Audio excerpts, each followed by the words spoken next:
nk'uko bisanzwe rero, nk'uko tumenyeranye mu kubana natwe muri ibi byigisho bya Bibiliya mu ishuri ryo ku isabato, turi ku cyigisho cya 11. Uyu munsi tugeze ku ngingo yo ku wa gatatu, ariko mbere yo kugira ngo dukomerezeho kuri iyi ngingo, mureke mbanze mbibwire. Ni Nshimyumukiza David, nkaba ndi kumwe na Ukwigize Jean Pierre. Ukwigize Jean Pierre rero niwe ugiye kudufasha muri iyi ngingo yo ku wa gatatu. Mbere rero kugira ngo dutangire icyigisho cyacu, mureke tubanze duce bugufi, dupfukame, dusenge. Uwiteka Mana yacu, twongeye kugushimira uburyo wabanye natwe muri iri joro ryatambutse, tukaba tugeze muri iki gitondo, ubihimbarizwe. Uwiteka turagusabye kugira ngo ibi byigisho turi kwiga ubidufashirizemo, kugira ngo ubumuga bwose dufite azaba ari wowe ubudukiza. Ibyo ukunda kandi ushaka ari bigumye kuduhana ubuntu no kwizera mu izina rya Yesu. Amen. Murakoze, mureke duhe Ukwigize adukomerezeho n'iyi ngingo yo ku wa gatatu. Akoze cyane, ndabaramukije kandi ndabashuje bene data mwese abo tubana muri ibi byigisho ndetse kuri iyi cano, kandi nshimiye abanyakiriye kuri iyi cano. Imana ibahe umugisha. Mwene data David, Imana iguhe umugisha cyane. Nk'uko rero bisanzwe, dukomeje kubararikira gukurikirana ibi byigisho, by'umwihariko icyigisho cya 11 kitubwira ngo Yesu ni ikirema cy'i Betesida. Twabonye byinshi mu ngingo ebyiri zitambutse. Ingingo yatubwiraga ngo amazi akiza, ndetse n'indi ya kabiri itubwira ngo ubwoko bunyuranye bw'ubumuga. Twabonyemo byinshi, twabonyemo ikiganiro Yesu yagiranye n'imbabare ku mugezi w'i Betesida, ndetse n'uburyo yayitegetse, n'uburyo yakize, kandi n'uburyo yakize mu buryo bwo kwizera. Rero reka dukomeze n'iyi ngingo yo ku wa gatatu itubwira ngo kugendera mu bugingo bushya. Iyo umuntu amaze gukira agendera mu bugingo bushya. Iyi mbabare iyo imaze gukira yagendeye mu buzima budasanzwe. Hano twabonye uburyo natwe nitwizera tuzakira. Mu ngingo yo ku wa kabiri twize ejo, kandi nitwizera tuzakira. Ariko iyo umuntu amaze gukira, ubundi anagendera mu bugingo bushya, kuko gukira si ukubivuga gusa, ahubwo gukira ni ibintu biba ku muntu bikagaragaza imibereho ye nyine. Rero nshuti bavandimwe, niba warakijijwe ukurikirane kugira ngo wumve niba ubugingo bwawe, imigendere yawe ugendera mu bugingo bushya. Ingingo ya A irabaza ngo ni gute Kristo adufasha kunesha? Abefeso 2 umurongo wa 1 kugeza ku wa 6. Reka dusabe mwene data David adusomere. Mu Befeso ibice 2 umurongo wa 1 kugera ku wa 6 haragira hati: namwe yarabazuye, mwebwe abari bapfuye muzize ibicumuro n'ibyaha byanyu, ibyo mwagenderagamo kera, mukurikiza imigenzo y'iyi si, mugakurikiza umwami utegeka ikirere, ari we mwuka ukorera mu batumvira. Kandi natwe twese twahoze muri bo, dukurikiza ibyo kamere yacu yifuza, tugakora ibyo kamere n'imitima yacu yishakira, kandi ku bwa kavukire yacu twari abo kugirirwa umujinya nk'abandi bose.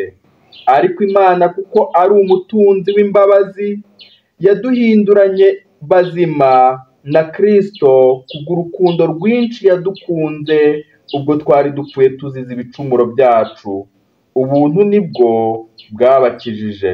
Nuko ituzurana nawe, itwicazanya nawe mu ijuru mu buryo bw'umwuka, turi muri Kristo Yesu. Arakoze cyane. Imana ihira ijambo ryayo. Namwe yarabazuye ubwo mwari mupfuye muzize ibicumuro n'ibyaha byanyu. Nshuti, ushobora kuba waragize umugisha, Imana igakora ku mutima wawe ukazuka, cyangwa se ikakuzura mu rupfu rw'ibyaha.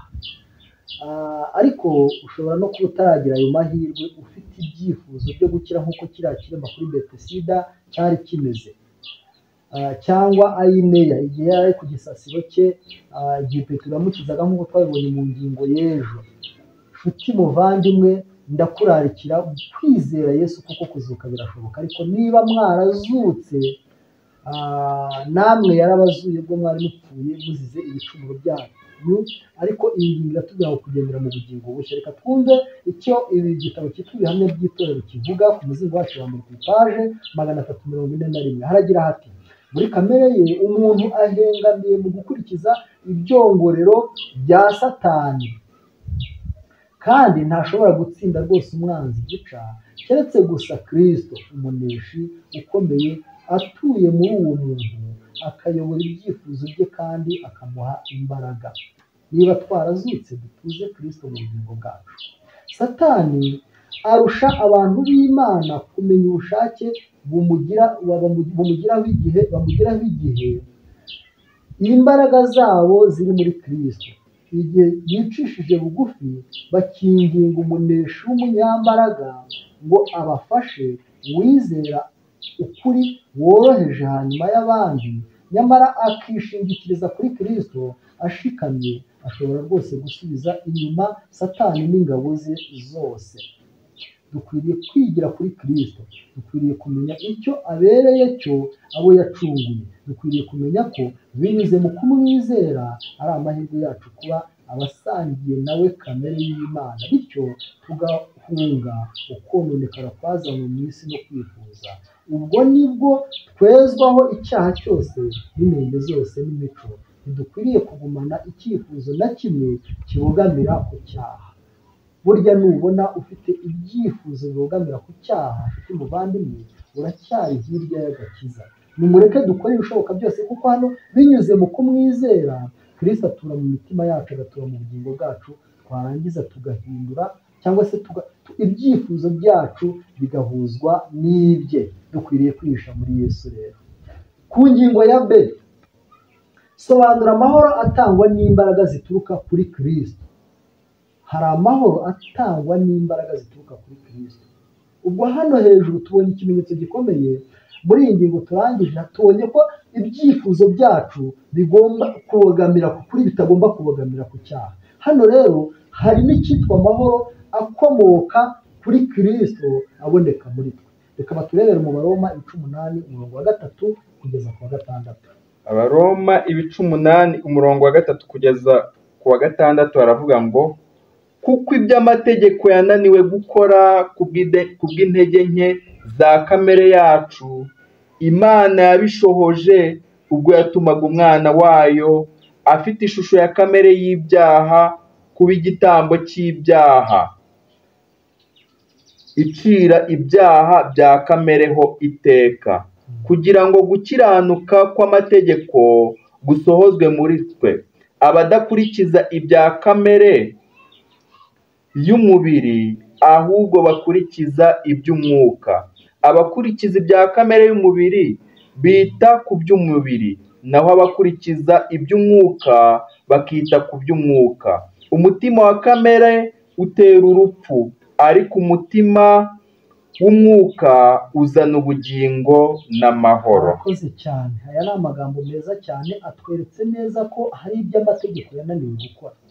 Abayuda bagiraga amategeko, natwe mu isi dufite amategeko y'Imana, ariko kuyumvira, kuyagenderamo, kurwana nayo ntacyo yagufasha. Ariko hano tubonye neza ko icyo amategeko yananiwe gukora cyashobojwe kubwo kwizera Kristo. Hano mu gitabo cyitwa ibitekerezo byo ku musozi w'umugisha ku ipaji yayo ya 78 haratubwira ngo: umwana wese abaho imibereho isa n'iya se. Niba muri abana b'Imana babyawe n'umwuka wayo, mubaho imibereho y'Imana, kandi ubugingo bwa Yesu bugaragarira mu mibiri yacu ipfa. Nshuti muvandimwe, ujye usoma Bibiliya, ukurikirane amateka y'Imana, ukurikirane impuhwe z'Imana, ukurikirane urukundo rwayo. Nubona utari kubyisangamo, uburyo ujye umenya ko utari umwana w'Imana. Ahubwo numara kubona ko utari umwana w'Imana, urebe umubyeyi wawe ugereranije ubuzima bwawe n'ubuzima ubamo, cyangwa se urukundo rwawe, impuhwe zawe uko ugaragara. Nubona bidafitanye isano n'iby'Imana, ujye uvuga uti ntabwo ndi umwana w'Imana, wifuze kuba umwana w'Imana. kugendera mu bugingo bushya. Rero iyi ngingo ntibitubwiye niba twarazuranywe na Kristo, niba twarabyawe nk'uko twabisomye muri Efeso, niba twarakuwe mu bubata bw'icyaha, dukwiriye kugendera mu bugingo bushya, ubugingo bwa Kristo, ubugingo burimo amahoro n'urukundo n'umutekano n'umunezero. Rero nibyo mbifuriza mu izina rya Yesu, amen. Amen.